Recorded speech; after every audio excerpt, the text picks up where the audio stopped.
রাঙানো 21শে ফেব্রুয়ারি। আমি কি ভুলিতে পারি আমার ভাইয়ের রক্তে রাঙানো 21শে ফেব্রুয়ারি।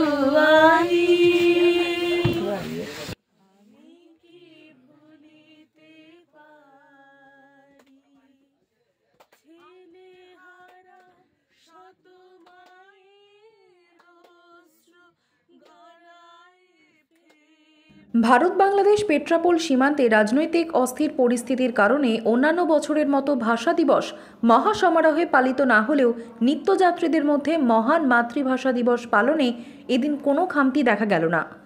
বনগাঁ শিয়ালদহ লোকালের নিত্যযাত্রীরা ট্রেনের মধ্যেই পালন করলেন মাতৃভাষা দিবস। আমার ভাইয়ের রক্তে রাঙানো 21শে ফেব্রুয়ারি গান সমবেত কণ্ঠে গাইলেন নিত্যযাত্রীরা। কেউ কেউ আজকের দিনে তাৎপর্যও ব্যাখ্যা করলেন। আবৃত্তিও শোনা গেল যাত্রীদের কণ্ঠে। এরপর কর্মস্থলেও নিত্যযাত্রীরা যথাযোগ্য সম্মানের সঙ্গে পালন করলেন আজকের দিনটি। তারই কিছু খণ্ডচিত্র তুলে ধরলাম আমরা।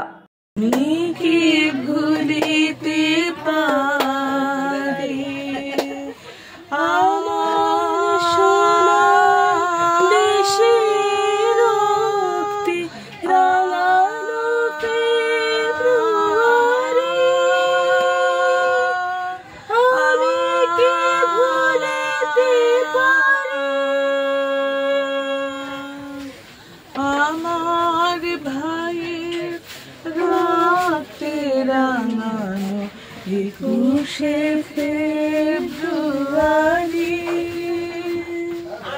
আমি